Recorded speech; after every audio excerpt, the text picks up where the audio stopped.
Waalaikumsalam warahmatullahi Alhamdulillahirabbil alamin wassalatu wassalamu ala asyrafil anbiya'i wal mursalin wa ala alihi wa sahbihi ajmain. Ikhwatal Islam azzani Allah wa iyyakum. Mari kita mulai pengajian kita. Insyaallah akan membahas tentang adab qada'il hajah, tentang adab-adab daripada qada' hajat. Maka pengarang rahimahullah beliau mengatakan yundabu liqadil hajati min baulin aw ghaitin ma ya'ti. Disunnahkan bagi orang yang qada' hajat, baik itu ingin membuang air kecil atau air besar, sebagai berikut. Yang pertama, alla yahmila fa maktuban dzikrusmallahi ta'alaihi aw kulli ismin mu'azzamin kal malaikati wal azizi wal karimi wa Muhammad Ahmad. Seseorang disunnahkan tidak membawa sebuah tulisan yang terdapat padanya nama Allah, kemudian atau setiap nama yang diagungkan, seperti nama malaikat, seperti kalimat Al-Aziz, Al-Karim, atau nama Nabi Muhammad atau Ahmad. Disunnahkan demikian, tidak membawanya. Kenapa demikian?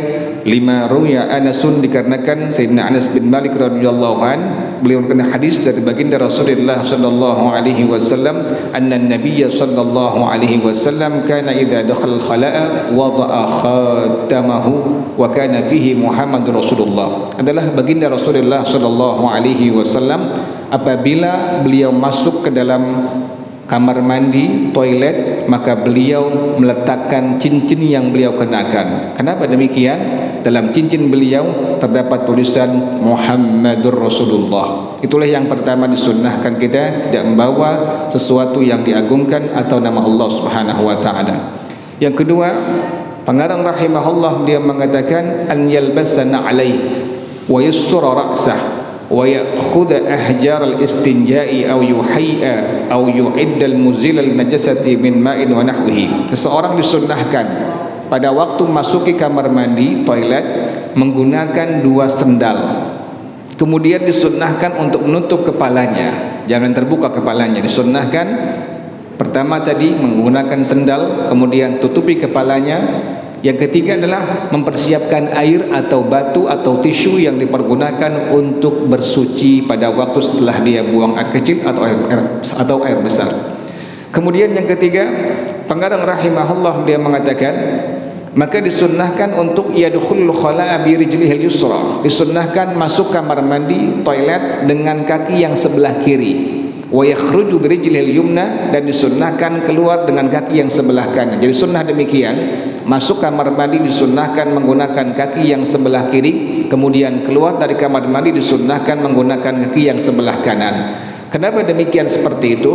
Maka pengarang rahimahullah beliau mengatakan li'anna kullama kana min at-takrim yabda'u fi bil yamini. Sungguhnya setiap sesuatu yang ada kemuliaan dalamnya maka disunnahkan untuk memulai dengan yang kanan. Seperti misalnya masuk masjid, masuk pesantren, masuk madrasah, maka disunnahkan untuk menggunakan tangan yang kaki yang sebelah kanan. Kenapa demikian? Karena padanya ada takrim, ada kemuliaan. Sementara dan sebaliknya, apabila di sana tidak ada kemuliaan, seperti tadi masuk kamar mandi, toilet, kakus, maka disunnahkan untuk masuk menggunakan kaki yang sebelah kiri dan keluar disunnahkan untuk menggunakan kaki yang sebelah kanan. Lain dengan masjid, musholla, dengan madrasah, dengan pesantren, disunnahkan masuk masjid, musholla, madrasah, pesantren menggunakan kaki yang sebelah kanan, keluar menggunakan kaki yang sebelah kiri.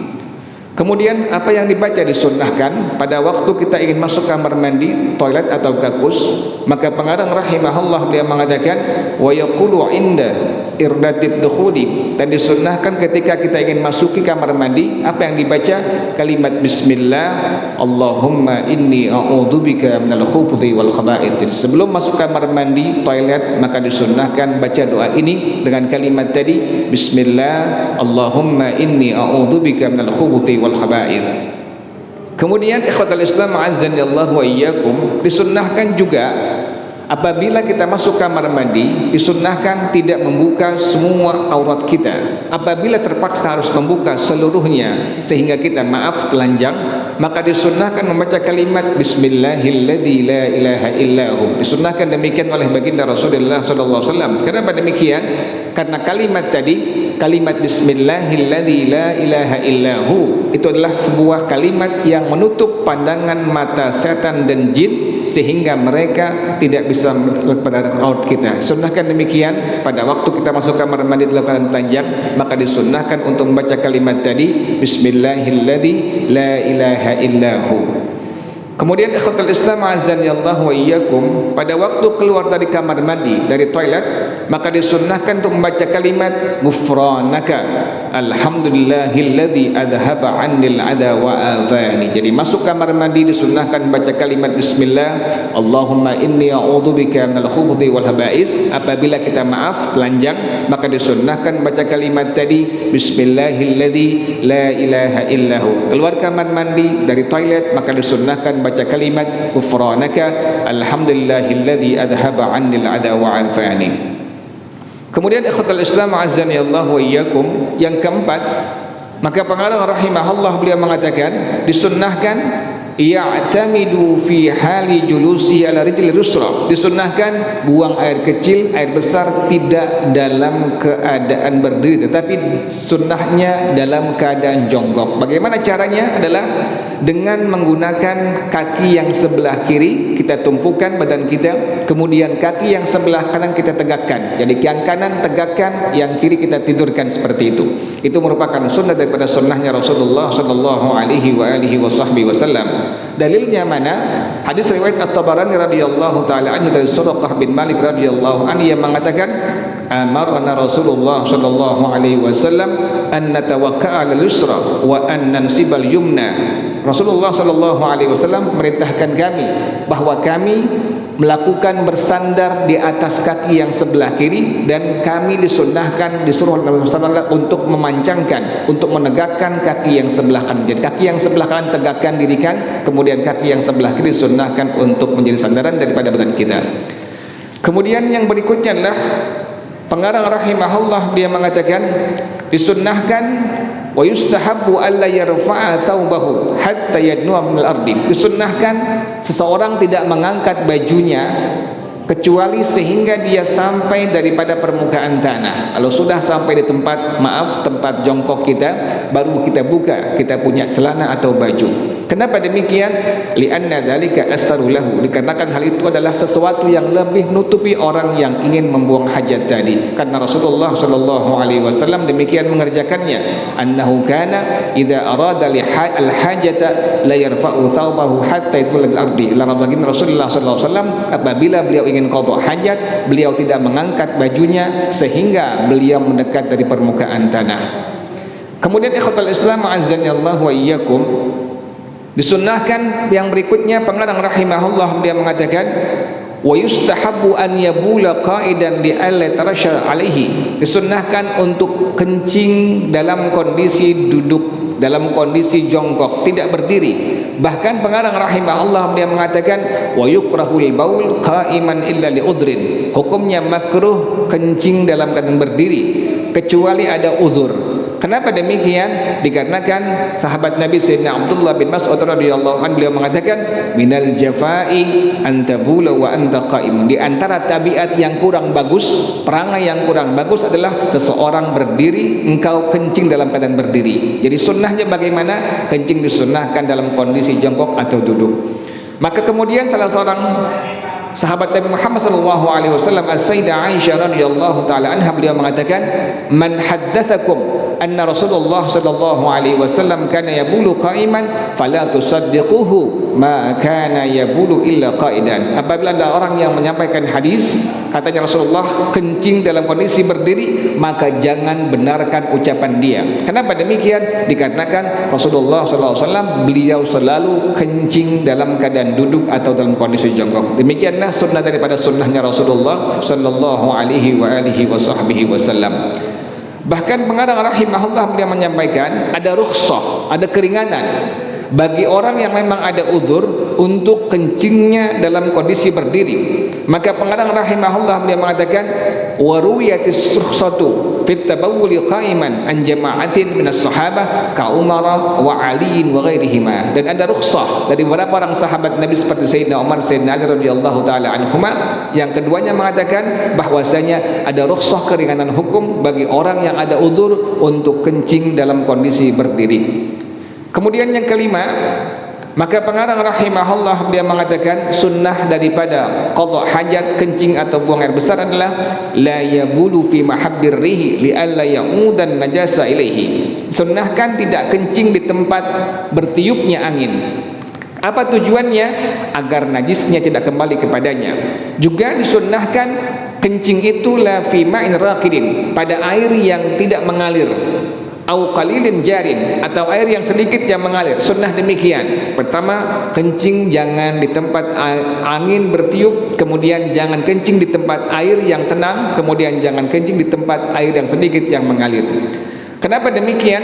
Lin nahri anhu fi haditsil Bukhari wa Muslimin, dikarenakan larangan dan baginda Rasulullah sallallahu alaihi wasallam tidak diperbolehkan pada hadis riwayat Bukhari dan Muslim radhiyallahu taala anhuma. Rasulullah sallallahu alaihi wasallam beliau mengatakan, ittaqul malainat thalatha, takutlah oleh kalian al malain thalath, tempat-tempat yang menjadi kutukan tiga ini, tempat yang tidak diperbolehkan seseorang untuk kencing. Yang pertama adalah al barazu fil mawaridi, tempat-tempat orang itu sudah lalang sana. Yang kedua, waqari atau tariq, yaitu jalan orang melalang. Yang ketiga, wazillu, yaitu tempat orang berteduh. Jadi disunnahkan demikian, jangan kencing pada tadi tempat angin bertiup. Yang kedua, pada air yang tenang. Yang ketiga, pada air yang sedikit yang mengalir. Kemudian ikhwatul Islam azani Allah wa iyyakum, maka pengarang rahimahullah beliau mengatakan wala yabulu fi syakkin au thaqabin, jangan seseorang itu kencing di sebuah lubang. Kenapa demikian? Dilarang oleh baginda sallallahu alaihi wasallam, li'anna an-nabiy sallallahu alaihi wasallam naha an yubala fil juhri, dikarenakan Rasulullah sallallahu alaihi wasallam melarang sahabat-sahabatnya untuk tidak diperbolehkan kencing pada lubang. Kemudian yang berikutnya pengarang rahimahullah dia mengatakan wala yabulu tahta syajaratin muthmirah fi hali kauni thamrati 'alaiha, dan sunnahkan seseorang tidak kencing, tidak buang air besar di bawah pohon yang sedang berbuah.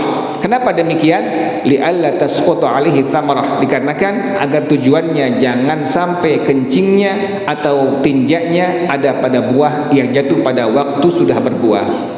Maka pengarang rahimahullah dia mengatakan bahkan dalam madhab al-Imam Syafi'i radhiyallahu anhu, qala Syafi'iyah wa kadza fi ghairi waqti thamar, demikian juga pada waktu tidak berbuah, maka disunnahkan jangan kencing di sebuah pohon yang ada buahnya, baik dalam kondisi berbuah atau tidak berbuah, dalam madhab al-Imam Syafi'i radhiyallahu taala anhu.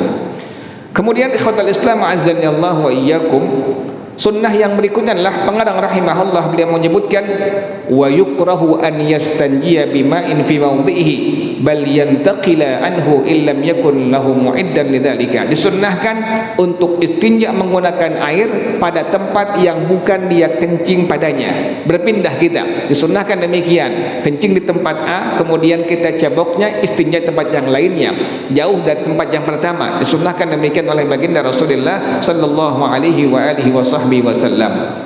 Dasarnya mana? Liqaulihi sallallahu alaihi wa alihi wasallam, sabda Rasulullah sallallahu alaihi wasallam, la yabulanna ahadukum fi mustahamhi summa yatawaddaa fihi, jangan salah seorang kalian melakukan kencing di tempat dia mandi kemudian dia berwudu padanya. Kenapa demikian? Fa inna amatal waswasi minhu, dikarenakan keumuman waswas sebab daripadanya. Disunnahkan demikian tadi, kita caboknya di tempat yang lain agak jauh dari tempat kencing kita sesuai dengan kerjaannya Rasulullah sallallahu alaihi wa alihi wasallam.